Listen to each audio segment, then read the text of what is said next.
Good evening. Hi, How are you? I'm doing well. How are you? I'm doing well. Are you getting excited about tomorrow? Yeah, I was just talking to my husband about it. I'm actually pretty nervous, and I'm usually not nervous, but I think it's because I started to feel like, oh, I can actually do this. And then Yes. I kind of was getting in my head, and he was like, just get out of your head, just you can do it. And Yep. so, but I have butterflies in my stomach. So. Just pretend like it's just practice, And it is. It's Yeah, just, you're showing them I can do this. So, just tell yourself this is just yeah, any other day and it's practice. And yeah, I'm excited for you. yeah. Thanks. At least you get to choose what time you want to start it. So like if you feel like, oh, okay, I got to get the nerves out, you can go for a walk or practice or do what you need to do. Yeah, So at least it's not a set time. yeah. Definitely. Yeah. I'm really, other than warming up, I'm just I'm going to go for a walk and just kind of relax, Yeah. keep my mind just relaxed. Yep. So I'm lucky that I'm able to do that tomorrow. So, Yes. um, Absolutely. yeah, Yeah, anyhow. absolutely. Well, I'll make sure and give you plenty of jury charge today. Okay. Okay. All right. Well, we'll go ahead and get started. All right. Here we go. Let's start off with words. Ready? Vacation, brought, showing, purchase, collection, arrange, calling, alone, lots, season, matters, policy, trusting, error, duplicate, oblige, says, view, refer, Thursday, add, inquiry, secure, finish, hands, thousand, talked, purpose, fully, advantage, sometimes, fill, success, shipping, stop, worth, customer, black, afraid, regards, game, discount, turn, stand, true, cause, page, handle, concerning, weight, bear, enjoyed, amounting, obtain, entered. All right, common phrases. Here we go. When you have had, where he had, where I had, where I have had, where you had, where you have had, whether he had, whether I had, whether I have had, whether or not he had, whether or not I had, whether or not I have had, whether or not you had, whether or not you have had, whether you had, whether you have had, which had, which have had, which he had, which I had, which I have had, who had, who have had, will have had, would have had, you have had. On the other hand, what happened, what happens, whether he happened, whether or not I happen, which happened, has been, had been, has felt, have been had felt, have felt, have had recalled, had recollected, has recollected, have recollected, had remembered, has remembered, have remembered, had the, has the, have the, had you been, have you been, Had you ever? Have you ever? Had you ever been? Had you ever been? Have you ever been? Had you had? Have you had? Can have? Can I have? Could have? Did I have? All right. Now I've got sentences that focus on long A. These are all focusing on long A words. The cave was like a grave. I ate off the plate. Are you able to play? Dale likes his ale. How do you rate your mate? Fame cannot be feigned. He plays his ace. Her cape was made of crepe. The snake scared me. The sail was a fake. The vase was made of jade. Jane drank lemonade. Tape up that frame. He made it to second base. The blaze was a shame. Did you bake a cake? The ape is in the cage. Gail is not my age. Pay a higher wage. Set the pace for his race. Did you blame Raymond? I braced that cable. He was late for his plane. Did you name the mayor? He saved the fare. There is space by the gate. Jane wore basic beige. Crate up the grapes. The crane came yesterday. That gray won't fade. Jason won the game. She came on stage on time. Prepay the break job. The cane lay there. I was dismayed at my fate. Faye broke the blade. The car gets good care. He took the rap for the rape. Do Jake a big favor. The old lamb went lame. That was the day we came. Grade the new papers. He was then declared sane. The cat is named Kate. I may use red clay. I hate to wear that hat.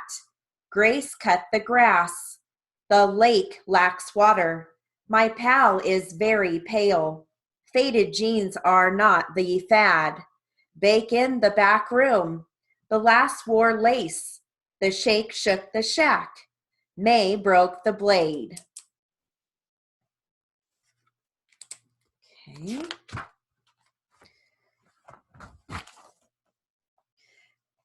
I've got tomorrow I'm going to go, or I'm sorry, I always say tomorrow, I mean Friday. I'm going to go over some long O sentences. Okay. Now these are joining words with or. So not too long ago, we joined words with and. So this is joining words with or. Here we go. Home or office, tall or short, man or woman, in or out, old or new, door or window, Monday or Tuesday, fly or drive, back or front, red or blue, good or bad, coat or jacket, boy or girl, rent or buy, yours and mine, forward or backward, train or plane, bedroom or den, car or van, dark or light, morning or night, up or down, eat or drink, top or bottom, day or night, first or second, mother or father, pass or fail, June or July, cash or check, cat or dog, small or large, adult or child, black or white, fast or slow, doctor or lawyer, judge or jury, win or lose, male or female, sit or stand, write or call, hotel or motel, walk or run, couch or chair, inside or outside. I'm not sure if you use the briefs for inside or outside, but inside I do NZ, outside I do OZ. So, all right, let's do some names and addresses. Here we go. C.A. Harris, Harris, Distilled Spirits Council of the United States, 425 13th Street, Washington, D.C., 20004. Ms. Mary Jo Taylor, Taylor, P.O. Box 87, Route 148 North, Ziegler, Illinois, 62998. Ms. Paige R. Lucas, LUCUS, 3848 Wall Boulevard, New Orleans, Louisiana, 70114. Mr. Charles T. Marvin, Marvin, Route 1, Box 18, Crandon, Wisconsin, 54520. AP Garg, GARG, 771 Carywood Way, San Jose, California, 95120. Belinda Y. Williams, WILLIAMS, 102 North Johnston Avenue, Trenton, New Jersey, 08609. Miami-Dade Community College, South Campus Library, 11011 Southwest 104th Street, Miami, Florida, 33176. Becky W. Roach, ROACH, P.O. Box 805, Columbia, Virginia, 23038. Ms. Leanne M. Fritz, FRITZ, 109 Wolf Street, Walnut, California, 92306. Okay.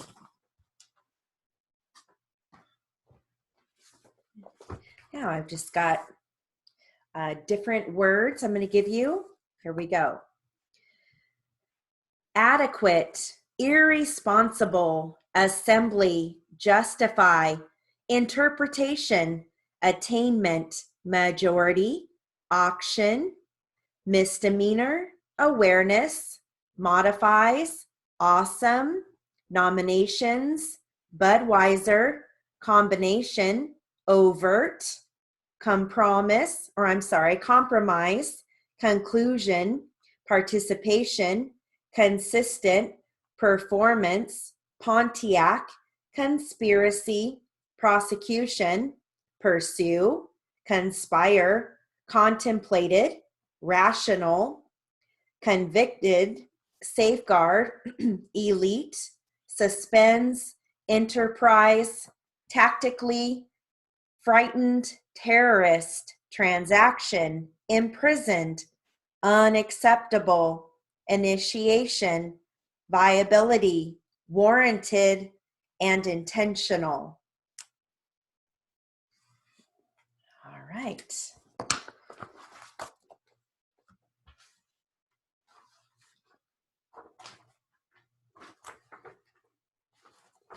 We're going to go ahead and move into some, actually, I'm going to do this first. It's kind of a cross between literary and a number drill, but it's in a, paragraph format. Okay, so I'm going to start this off at 180 because it deals with a lot of numbers. Okay, here we go. Ready? A comparison of time spent by workers to earn the retail value of food products in mid-2009 shows that to buy boneless sirloin steak, a worker in Paris works 0.59 hours, in Rome 1.02 hours, in London 1.4 hours, in Tokyo 3.33 hours, in Washington, D.C. 0.3 hours. To buy a dozen eggs, a worker in Paris works 0.27 hours, in Rome 0.17 hours, in London 0.2 hours, in Tokyo 0.1 hours, and in Washington, D.C. 0.08 hours. To buy milk, a worker in Paris works 0.26 hours, in Rome 0.26 hours, in London 0.3 hours, in Tokyo 0.41 hours, and in Washington, D.C. 0.19 hours. Despite rises in food prices, today's family income buys considerably more food than it did 25 years ago. 1 hour's pay in 1980 would buy 10.1 pounds of white bread. In 2007, 15.9 pounds. In 1980, 1 hour's pay would buy 2.4 pounds of fried chicken. In 2007, 9.4 pounds. In 1980, 1 hour's pay would buy 7.5 quarts of milk. In 2007, 13.4 quarts. In 1980, 1 hour's pay would buy 2 pounds of butter. In 2007, 4.2 pounds.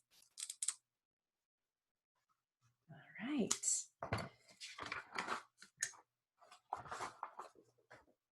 Now, I've got a story here from Dr. Seuss, and I will read this at 200, okay?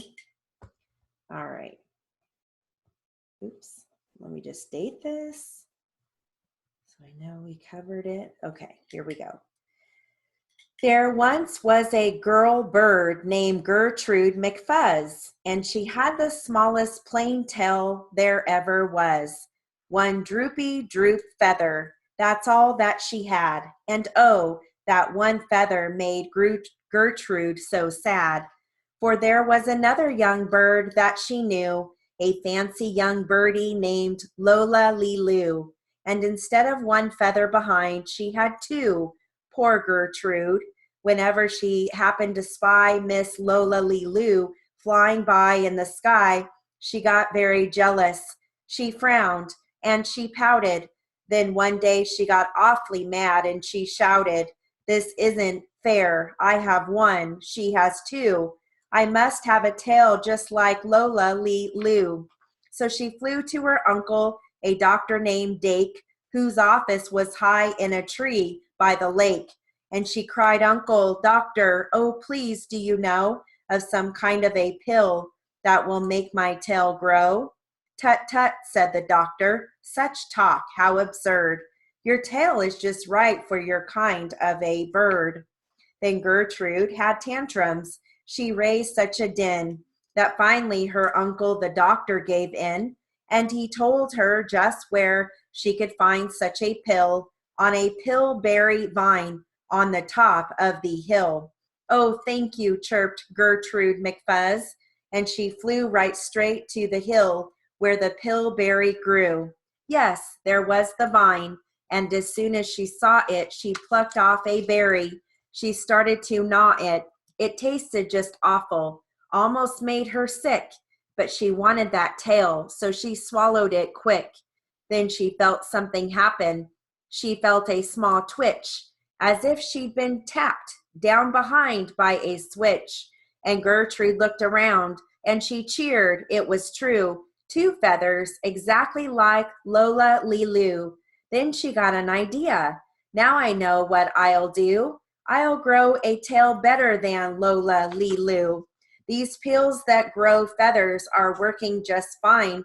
So she nibbled another one off of the vine. She felt a new twitch. And then Gertrude yelled, "Wee! Miss Lola has only just two, and I have three. When Lola Lee Loo sees this beautiful stuff, she'll fall right down flat on her face, sure enough. I'll show her who's pretty, I certainly will, while I'll make my tail even prettier still." She snatched at those berries that grew on that vine. She gobbled down 4, 5, 6, 7, 8, 9. And she didn't stop eating, young Gertrude McFuzz, till she'd eaten 3 dozen. That's all that there was. Then the feathers popped out with a zang, with a zing. They blossomed like flowers that bloom in the spring, all fit for a queen. What a sight to behold. They sparkled like diamonds and gumdrops and gold, like silk, like spaghetti, like satin, like lace. They burst out like rockets all over the place. They waved in the air and they swished in the breeze, and some were as long as the branches of trees. And still they kept growing. They popped and they popped until long about sundown, when finally they stopped. "And now," giggled Gertrude, "the next thing to do is to fly right straight home and show Lola Lee Loo. And when Lola sees these, why, her face will get red, and she'll let out a scream, and she'll fall right down dead." Then she spread out her wings to take off from the ground. But with all those feathers, she weighed 90 pounds. She yanked and she pulled and she let out a squawk. But that bird couldn't fly, couldn't run, couldn't walk. And although, or all through that night, she was stuck on that hill, and Gertrude McFuzz might be stuck up there still.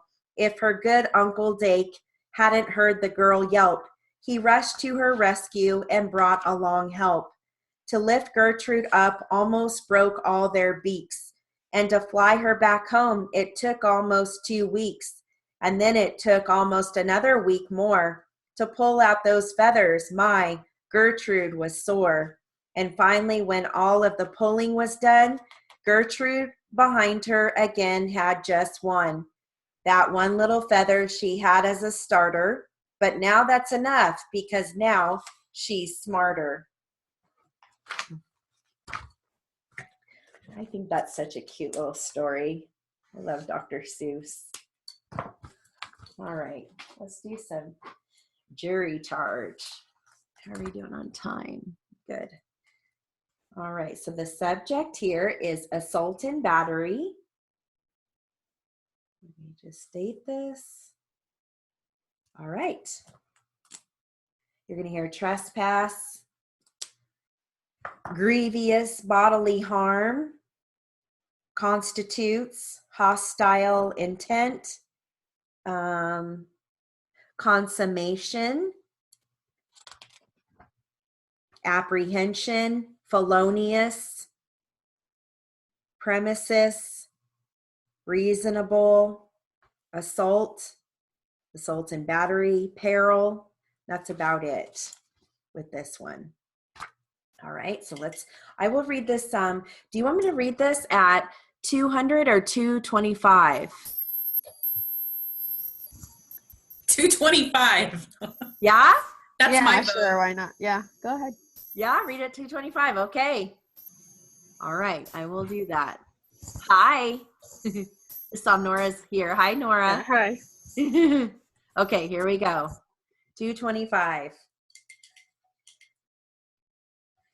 Where an unlawful trespass is being committed upon the property of another, the owner may lawfully use the amount of force which is necessary under the circumstances for the protection of his property, either real or personal. However, he will be guilty of assault if he uses excessive force or any force after the necessity therefore is past to justify a resort to force in defense of property. The danger should be as to induce 1, exercising reasonable and proper judgment to interfere to prevent the consummation of the injury, throwing a stone which is capable of inflicting grievous bodily harm at a person, even though such person is a trespasser, constitutes an assault if the purpose was to commit grievous bodily harm.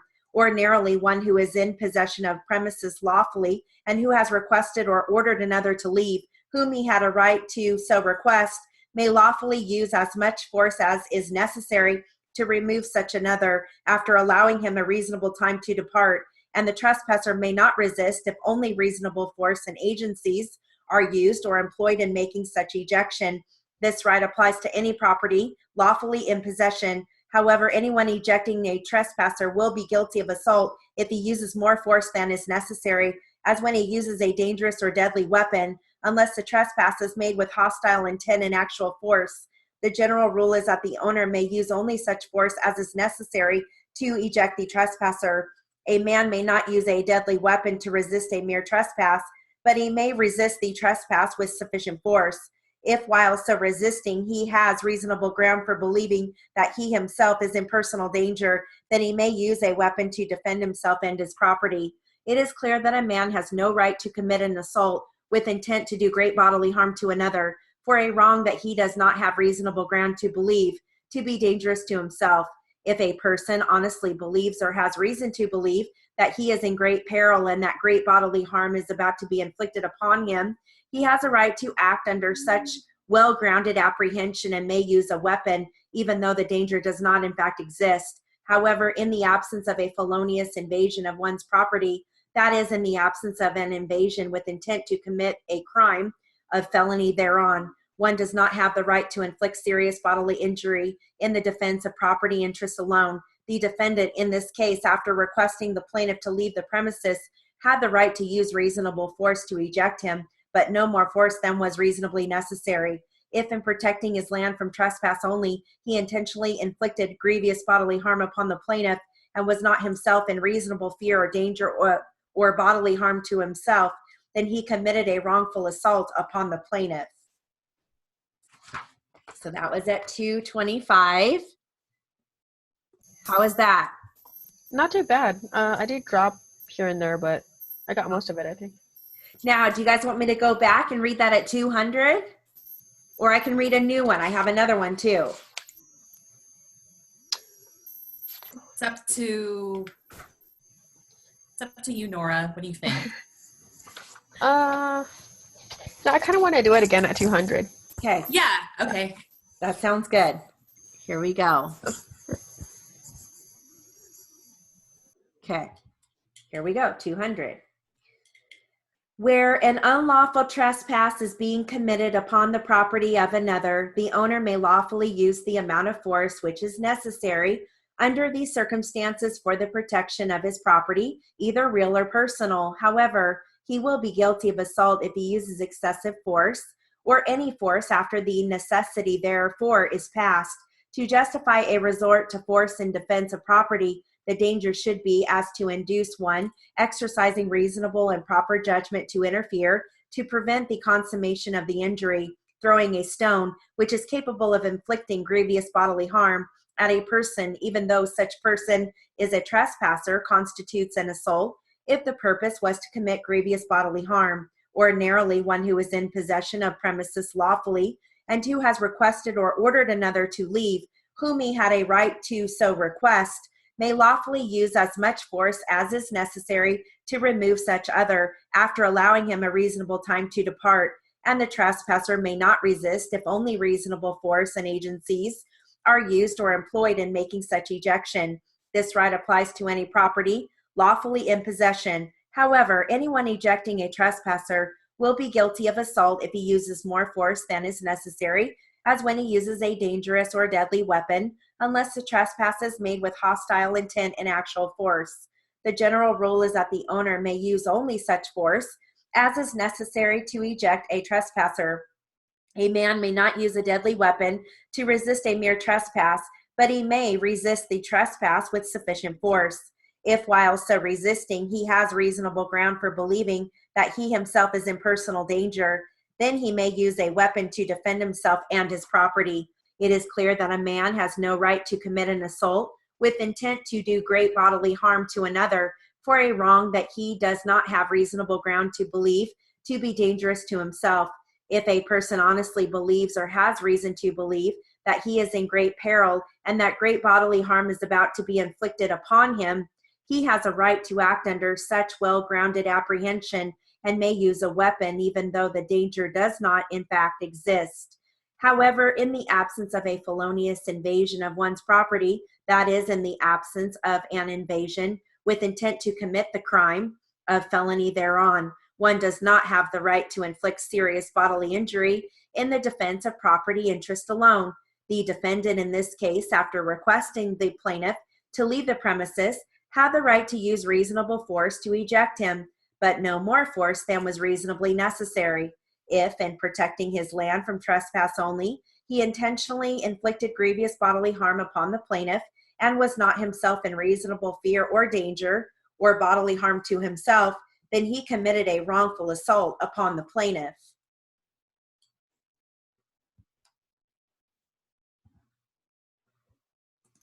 Was that better? Yeah, it was for me. How about you, Catherine? I actually felt like I did better the faster take. I don't know why. I think I was just like so trying to hang on for dear life, and I was just like staying with you. And I think I was mentally trying to be better the second, like writing better the second take. So I was in my head a little bit. That's just me. I don't know. No, that makes sense, especially when you kind of anticipate what words you're going to hear because you know, like, oh, I know that word's coming up, or, you know, I get that. I felt, I don't know, the second take technically was probably better, but I felt like I hesitated more in the second take than the first one. I didn't hesitate at all in the first one because there was no time. So. Yeah, that's good. That's good. Okay, I'll read you guys one more since you have your jury charge there, okay? Okay. And the subject with this one is duress.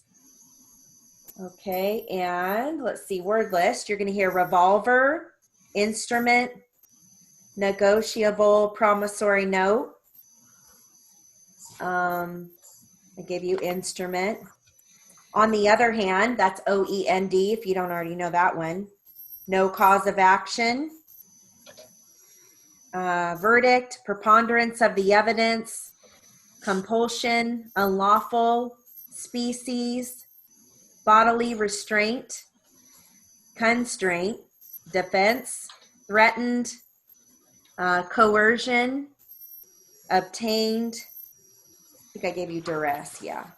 Okay. So that's your word list. And do you guys want me to read it one set? I can do 225 and then 200, or I could do 200 then 225. Whatever you guys want.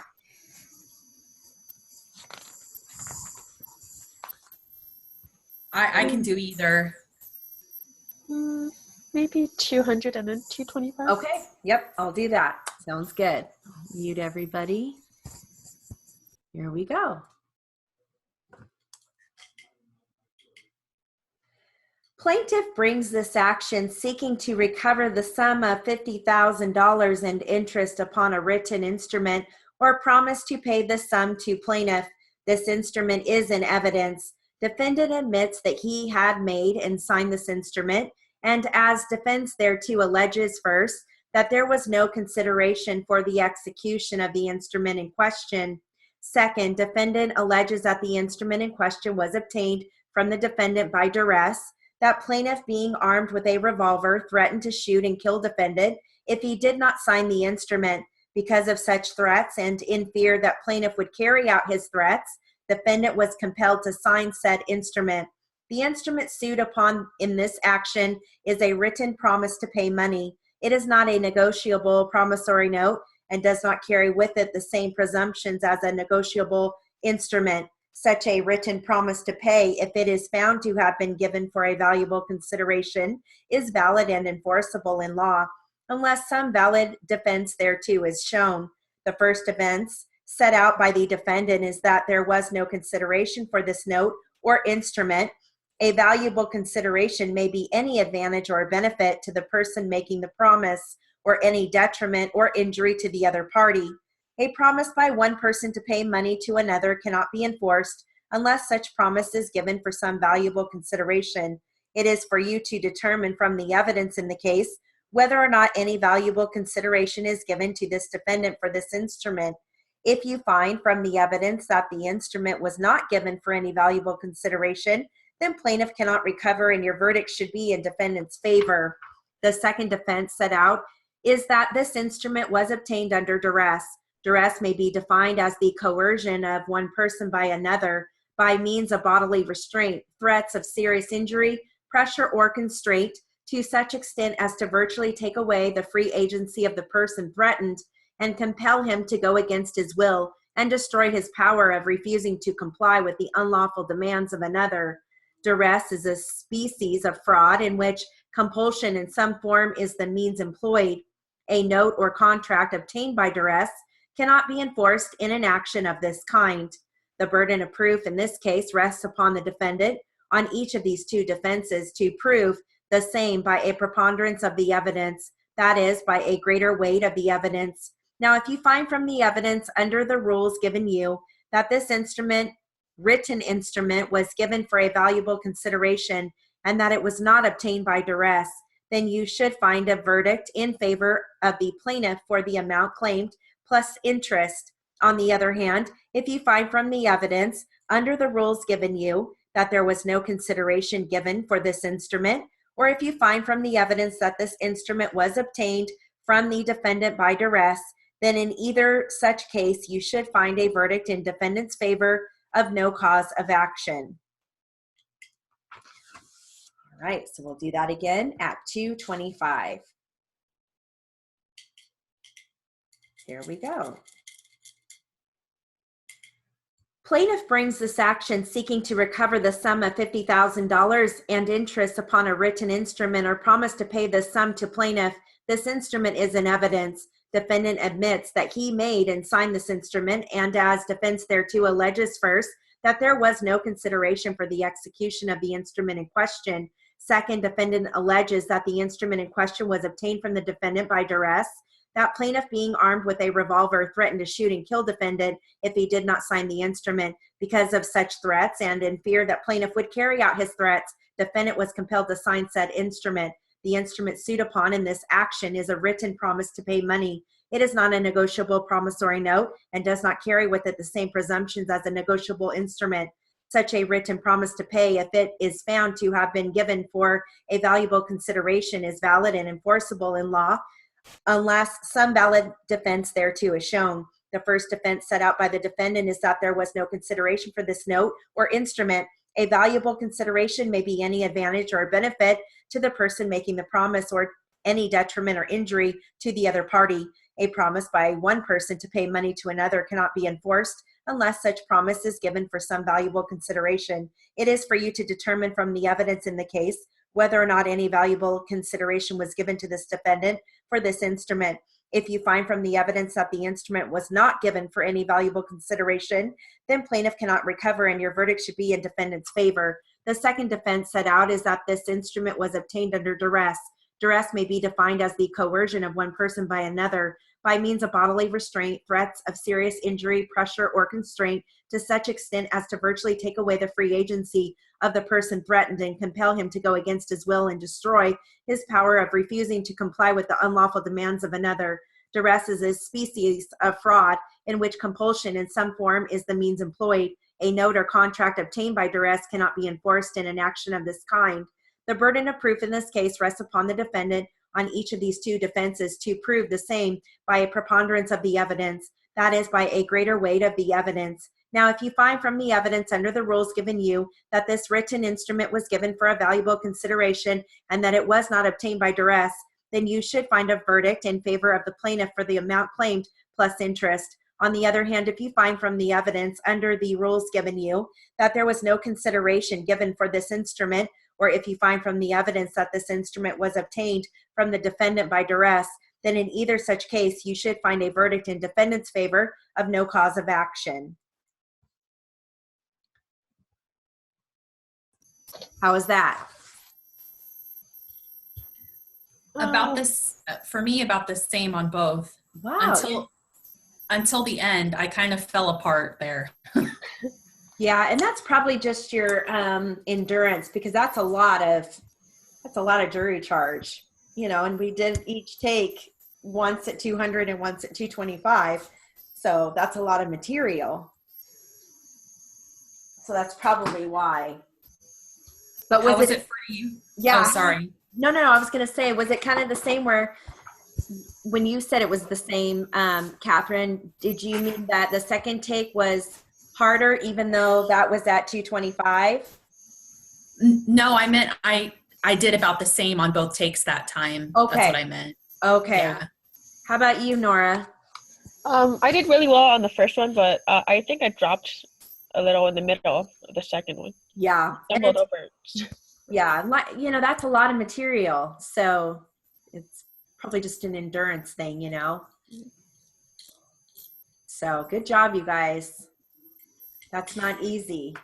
It's funny because, like, I'll go back and I'll watch the recording and I'll, like, read my notes along with it. And when I hear you talking sometimes, it doesn't sound as fast as I remember it sounding when I was writing it. So it's weird. I mean, I'm interested to go back and listen to it again, you know, Yes. later. Yeah. Yeah. To see how it sounds, you know.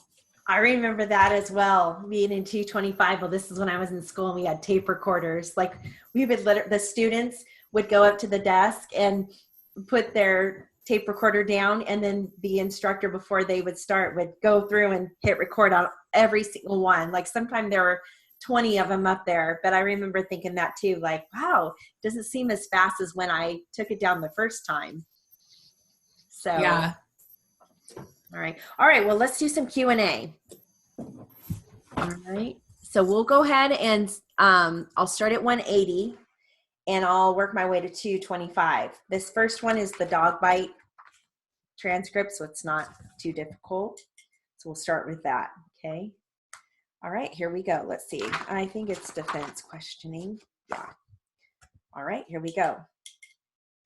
Do you remember the man saying anything to you while you were waiting for the ambulance? No. Can you tell me anything about the man? Was he short, tall, skinny, chubby? Tall. Was he Hispanic or black or white or Mexican? When the ambulance people got there, what did they do? They ran in the house and then they put me on this thing and they rolled me out there to the ambulance truck. Did they put any bandages on your leg or anything like that? No, they just put you on the little bed and rolled you out to the ambulance truck? Yes. Did they do anything, any first aid for you? No, not until we got to the hospital. Okay, did they leave the towel on your leg? Yes. Did one of the ambulance people kind of hold the towel on? Yes. Did they do anything for you there in the ambulance? No. They just drove you to the hospital, right? Yes. Okay, when you got to the hospital, what happened? They put me on a bed, then I waited for about 5 minutes, and then the guy came, the doctor, and then he started putting these stitches in. So a doctor put the stitches in? Yes. Did that hurt? Yes. Before the guy put the stitches in, did someone come and wash off your leg? Yes. Well, I don't know. You don't remember that? Is that yes or no? No. Did a nurse come by and wash off your leg? I don't know. I don't remember. You don't remember that? No. After the man put the stitches in your leg, what happened? They put a cast on and then I left. When you left, who did you go home with? My mom. Where were your brothers? Next door at the neighbor's house. What was the name of that neighbor? Glenna's. Where was your sister? Next door. Did your mom ride in the ambulance with you? No, she drove. And she met you there at the hospital? Yes. For how long were you in the hospital? For a couple of hours. Did they give you a shot while you were at the hospital? Yes, they gave me about 3 of them to numb it. And then you came home? Yes. Did you have to go back to the hospital? Yes, in about a month after. Why did you go back to the hospital? So they could check on it. When you went back and they checked on it, what happened? Nothing. They just put new bandages on it. Did you go to the hospital and spend the night there? Yes. When was that? July 1st. Okay, let's back up just a second. July 1st is when the dog bite happened, right? Is that yes? Yes. And the ambulance took you to the hospital, correct? Yes. Then they worked on you. Then did you go home? Yeah. Okay, now in another day or 2, did you go back to the hospital? No, in a month I did. Okay, and when you went back after that month, did you stay there for 2 or 3 days? No. Did you ever spend the night in the hospital? Yes. About when was it that you spent the night in the hospital? About a couple of months after the dog bite happened, about 4 months after. Was that for the dog bite or was that for your asthma? For the dog bite. Did you get an infection and have to go to the hospital? Yes. Okay, continue, counsel. Thank you. Do you remember when you got that infection? No. Was that okay. Do you know about when you went and spent those nights in the hospital? No. Okay, you have asthma, right? Yes. Have you ever been in the hospital for your asthma? Yes. When was that? I don't know. When did your leg get infected? I don't know. Was it still in the summertime? Yes. Did you go back to the hospital and stay in the hospital when your leg got infected? Yes. How many nights? 3. Had you been playing baseball before you went back and spent those 3 nights in the hospital for the infection in your leg? No. So you started playing baseball again after you got out of the hospital those 3 nights? Yes. What did your leg feel like when it was infected? It hurt. I don't know. When you were in the hospital, what did your leg feel like? It was numb. What was your baseball coach's name? I don't know. Do you remember the all-star coach's name? No. What about your regular team coach before you got on the all-stars? What was his name? Adam. Do you remember Adam's last name? I don't know. Okay, what team were you on before you were on All Stars? White Sox. So you went to the emergency room that first night? Uh-huh. And got the stitches, right? Yeah. And then later on, you spent maybe 3 nights in the hospital when your leg got infected, right? Yes. Now, in between, did you see another doctor? No. Did you have a family doctor you went to? Yes. Okay, did you go see that family doctor? Yes.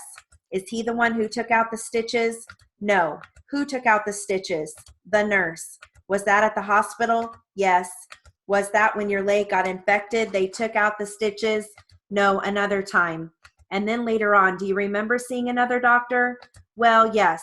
A doctor who looked at your leg? No. Do you remember a Tesoro, Tesoro, Dr. Tesoro? No. You don't remember him? No. Going to see him in October of '06? No. If you're finished with the photographs, why don't we put those away so we don't lose them? Okay, sure. When your leg got infected, did you go to the same hospital? No. Went to a different hospital? Yes. Okay, what was the name of the hospital you went to when your leg got infected? I don't know. Are you a football fan? No. Do you play football with your friends at home? No. Are you a basketball fan? No. Do you play basketball at school? Anything like that? No. Just baseball? Yes. Are you going to play baseball in Texas this year? I don't know. You don't know. Okay. Thank you so much, Daniel. I don't have any more questions. Maybe some of these other people do. Good morning, Daniel. How are you? Fine. My name is John Wohler. I'm one of the attorneys that represents one of the people that is involved in this lawsuit that your mother has brought on your behalf. Getting back to the area where the accident happened, where the dog bite occurred, can you tell me how far away from you the dog that eventually bit you? Can you tell me how far away that dog was from you the first time you saw him that day? I don't know. I don't know. You don't know? No. Now, you had mentioned that there were 2 dogs that got into the van after the bite. Yes. Did you ever see those 2 dogs together at any time before you were bit? No. You said you had seen one dog that had bitten you. You saw that dog barking with Max and, yes. The other dog was Lace? Yes. And that was on a fence at the side of your house, correct? Yes. Okay, now, if you were standing out in the street and facing towards your house where the dog that bit you and Max and Lace were barking, would it be on the left side? Yes. And if you were to say, if you look at the driveway, with there being a left edge of the driveway and right side of the driveway, as you're facing the driveway from the street, can you say how far away on the left side of the driveway it was that Max and the other 2 dogs were barking? No. Was it close to the left side of the driveway as you're facing the house? Yes. Do you know how far it is between home plate and first base? No. Do you have a picture in your mind about how far that distance is? Yes. Okay, is there any way you can give me an estimate of how far you think it is? About 90 feet. Okay, now is the field that you're used to playing in the same size as a regular adult field? Yes. Can you say about how far from the left edge of the driveway it was that you saw those 3 dogs barking? No. Using the length of home plate to first base? I don't know. Okay, was it more than, say, halfway between? Excuse me, counsel, we've been over this so many times, and he says he doesn't know how far. You know, he may have a picture in his mind of where the dog was, but as far as measurements, okay, well, let's take a look back at the photograph number E you looked at earlier, okay? This photograph doesn't really show the area that he described where the dog was first barking at Max. So if you have another picture, first, let me clarify that with him. Okay. I'm looking at this photograph, and does it show the area where you first saw the other dog barking with Max and Lace, the dog that bit you? That's a question. He's saying the dog was over here, over here. That would be off to the left side of photograph E. Yes, that is it, yes. Now there appears to be on the left side of the driveway to be a fence. Yes. Is that true? Yes. How far does that fence go down before it ends to your left as you're facing the driveway? Oh, I don't know. Were the dogs barking around the corner from that fence on the left side? Yes.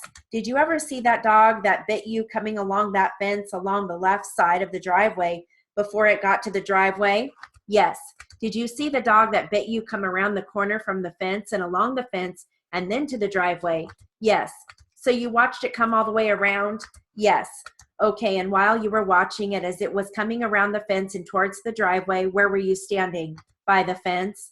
Were you on the driveway at that time? Yes. How far were you from the garage door? About 3 feet. And the garage door was open at that time? Yes. Now, as the dog was walking around the fence and towards the driveway, and I'm talking about the dog, we're talking about the dog that ultimately bit you, okay? Okay. As that dog was walking around the fence and towards the driveway, was it barking at the dogs? But when it got on the driveway, it started growling at me. How long after it got on the driveway did it start growling at you? I don't know. Was it right away, or was it barking at the other dogs when it was on the driveway for a while? Right when it got onto the driveway, it looked at me and started growling and showing his teeth. Okay, at that time, how far away from you and the dog? How far were you from the dog that ultimately bit you? About a couple of feet. And by couple, do you mean more than 2 or about 5 feet? And did it stay there and growl at you for a while, or did it continually come toward you? I don't know. It just started walking towards me and growling. Was it ever stopped on the driveway and growling at you before it started coming towards you? Right when it got on, it stayed there for about a minute, and then it started walking up, growling at me. Did it go running up to you?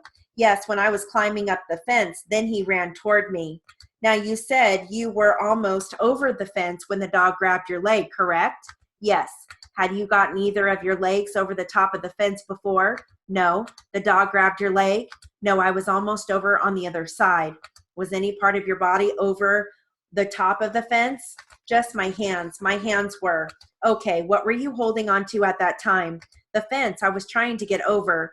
Were you holding on to the post that goes along the top of the fence? Yes. Okay, I have nothing further.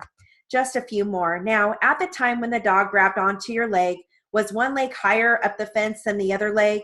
Yes. Which leg was higher up? The left one. And was your foot inside the chain link? Yeah. How about your right foot? Was it also in the chain link? Yes. And do you know how far from the top of your left foot was in the chain link at the time the dog grabbed your right leg? No. Was your chest even with the top of the fence? Yeah. At the time that the dog grabbed your right leg? Yes. Why don't we take a short break, counsel? Sure, let's go off the record. Back on the record. Daniel, can you tell me what you mean when you say you were almost over the fence when the dog grabbed your leg? I was about to put my foot over. Which foot was it you were about to put over? My left. Had you taken your foot off of the fence at all to start to lift it, to put it over when you first felt the dog bite your leg, your right leg? No. Do you remember whether or not the dog bit you more than once, or was it just one time it just grabbed on at once and then it just pulled me off the fence? So you felt the dog grab onto you and then he didn't let go until the van came. Until the van came, you don't ever remember him biting you and letting go and then biting again? No. Did you feel any part of your body get scraped by the fence at all? Just my arm. Your arm? Yes. What part of your arm? Right here. Let the record show he was pointing to his right wrist. Did it leave a mark? No. When the dog bit your leg, did the dog pull you off of the fence, or did you jump off of the fence? He pulled me off. And you landed onto your left foot? Yes. And were you up against the fence when you landed on your left foot, or was there some distance between? There was a little bit of distance. Were your hands still holding onto the fence when you landed on your left foot? Yeah. Did you ever turn your back to the dog to climb up onto the fence? No. Were you facing the dog when the dog came into the driveway? Yes. Was your back to the garage at that time? Yes. Do you remember how far the dog was away from you when you first started to try and climb the fence? No. When you first started to go to climb the fence, was the dog coming right at you? Yes. Was he walking or running? He was walking and then he started to run. Did he start to run after or before you started to climb the fence? After. Did you keep looking at the dog while you were trying to climb the fence? Yes, I was looking back over my shoulder. Did you keep looking at the dog when he first came into the driveway? Yes. Did you continue to watch the dog from the time he first came onto the driveway to the time when he bit your leg? Yes. Now, when the dog first came onto the driveway, where was Josh? He was by the corner on the right side of the fence. When you say the right side of the fence, is that as you're facing the house across the driveway? No, he was at the bottom of the driveway on the opposite side that I was on. I was on this side and he was on that side. Can you show us on photograph E? Right here. Okay, right there where my thumb is that where Josh was? Yes. For the record, we're looking at the corner of the fence where it meets the driveway on the right side of the driveway as one looks. Wait, that's not correct. Your thumb is so big, it's covering the whole driveway. Okay, let's do it again. See the point of my pin? Yes. Is my pin pointing to the area where Josh was? Yes. Okay, for the record, my pin is pointing to the area where the corner of the fence meets the right side of the driveway as one looks from the street toward the house. Yes. At the same time, where was, oh, that was in photograph E. Where was Chad? He was in the garage about to run into the house. And that was when the dog first came into the driveway? Yes. He was already inside the garage? Yes. How far inside the garage was he at that time? Like when you first step a foot in there, right there. Just barely gotten into the garage? Yeah. Was he walking towards the house or running towards the house at that time? Or was he just standing there? He was just standing there. And how long after the dog first got onto the driveway did Chad start to go into the house? When the dog started to run towards me. Now, did you see what? Strike that. Did you ever see Josh leave the area of the driveway that he was at when the dog first came into the driveway? No. You said earlier that he had ran off to a neighbor's house. Yeah. Is that true? Yes. As you're facing the house, did he run to the right side of the driveway or to the left side of the driveway? Right. So the house that he ran to was on the right side of your house. As you're facing your house? Yes.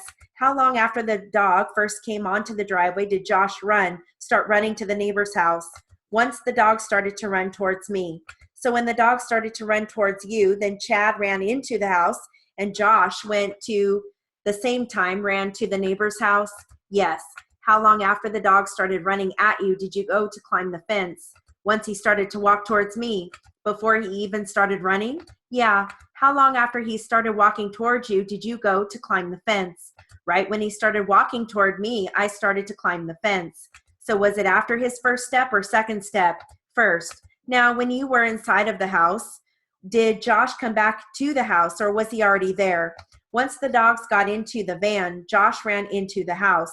Where was he when the dogs got into the van? He was at the neighbor's house. You could see him there? Yeah, he was trying to get in the gate, but it was locked. The gate here is in photograph F. That is the one that is locked? No, our neighbor's house.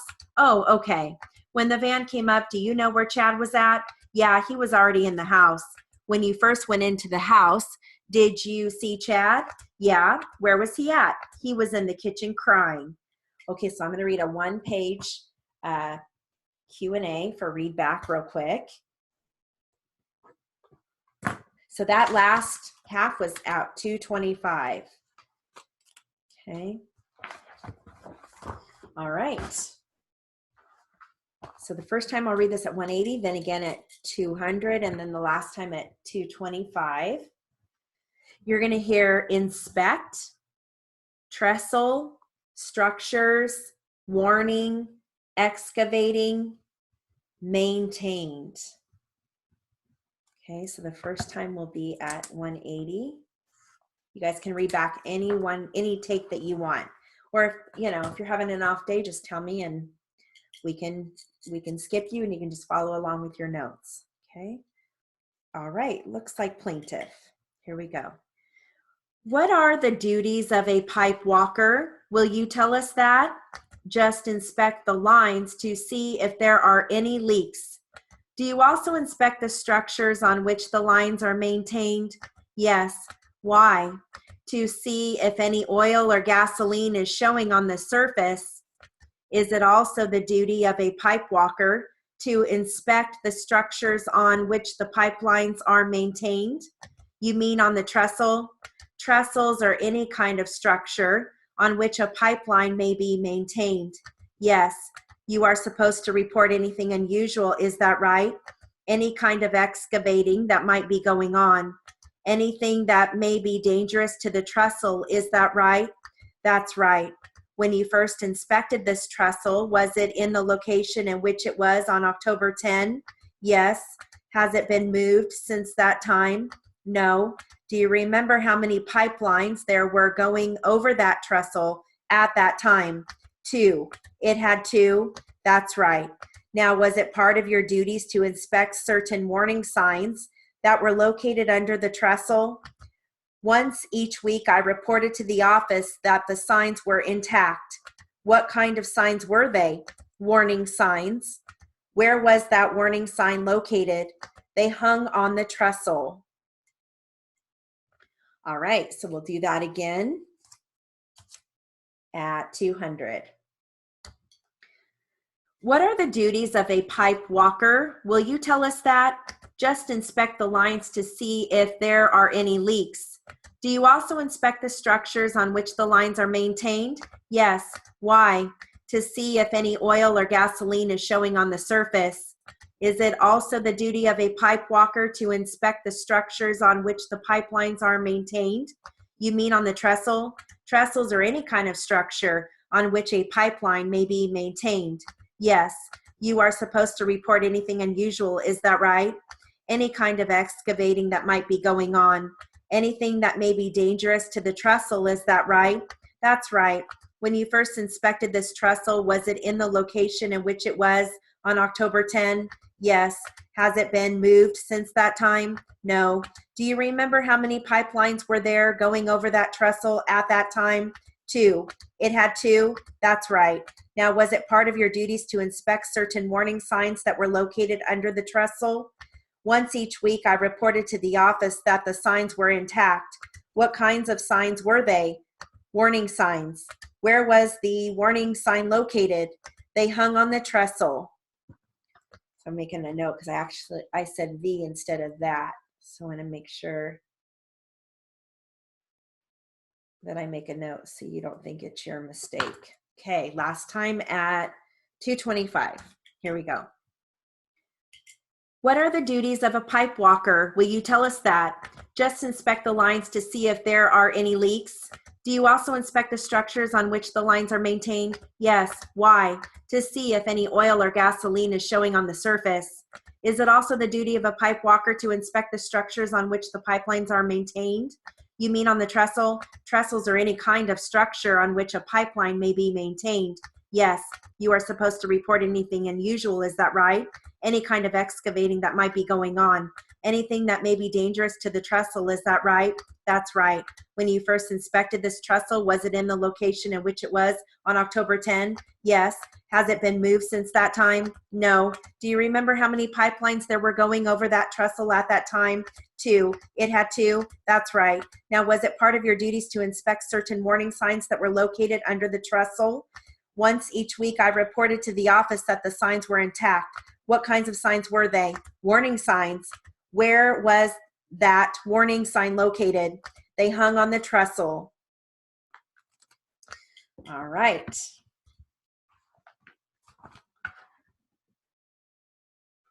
So you guys can read any one you want, any take you want.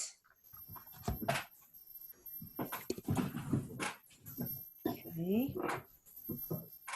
All right. Would you like me to take the first Q&A? Sure. Okay. All right. I'll take the first Q&A. Question. What are the duties of a pipe walker? Will you tell us that? Answer. Just inspect the lines to see if there are any leaks. Question, do you also inspect the structures on which the lines are maintained? Answer, yes. Awesome. Okay, question, why? Answer, to see if any oil or gasoline is showing on the surface. Perfect. Question, is it also the duty of a pipe walker to inspect the structures on which the pipelines are maintained? Answer, you mean on the trestle? Question, trestles or any kind of structure on a pipeline You have on which? Oh, on which a pipeline may be maintained. Answer yes. Awesome. Question. You are supposed to report anything unusual, is that right? Answer. Any kind of excavating that might be going on. Awesome. Question. Anything that may be dangerous to the trestle, is that right? Answer. That's right. Question. When you first inspected this trestle, was it in the location which it was on October 10? Answer yes. Awesome. Question. Has it been moved since that time? Answer no. Perfect. Question. Do you remember how many pipelines there were going over that trestle at that time? Answer 2. Question. It had 2? Answer that's right. Awesome. Okay. Question. Now, was it part of your duty to inspect certain warning signs that were located around the trestle? Answer. Once a week, I reported to the office that the signs were intact. Awesome. Question. What kind of signs were they? Answer. Warning signs. Question.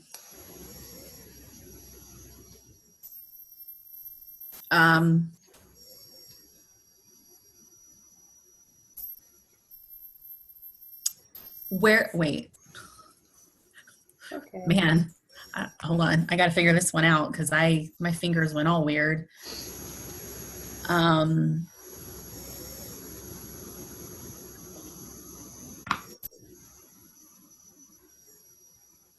Where was that warning sign located? Awesome. Answer, they hung on the trestle.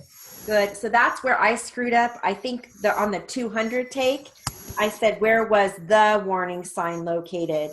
But on the 180 and the 225, I said, where was that warning sign located? So depending on what one you read, you're either going to have that or the.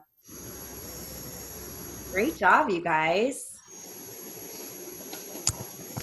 Awesome.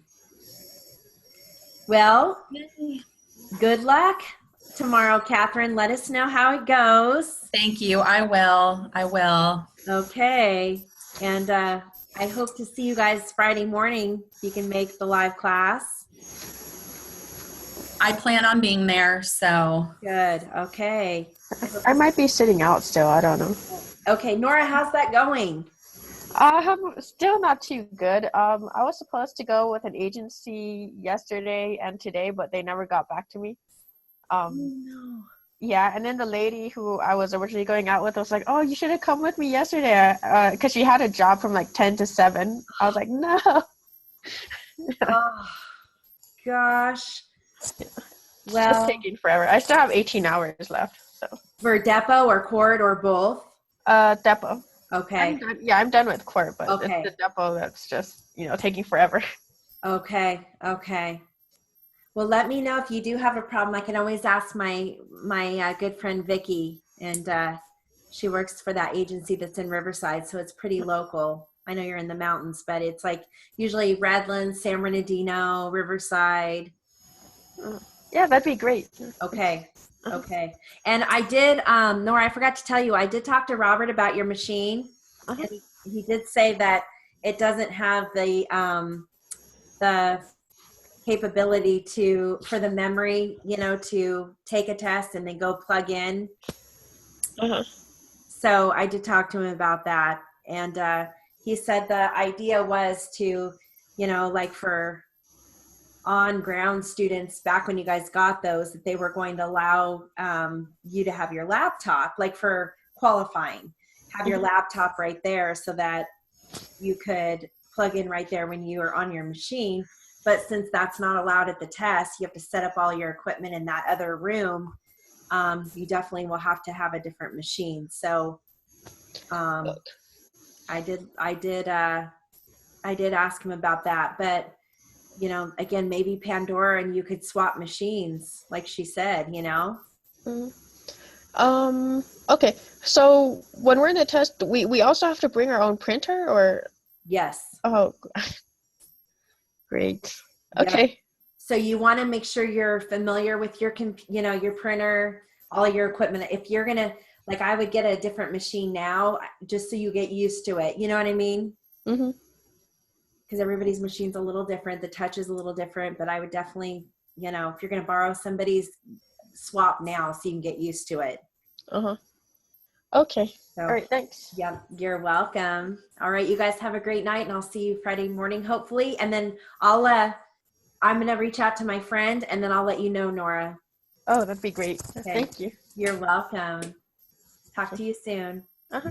Bye. Bye, guys. Have a great night. Thank you. You too. Good luck tomorrow. Thank you. You're welcome. Bye. Bye.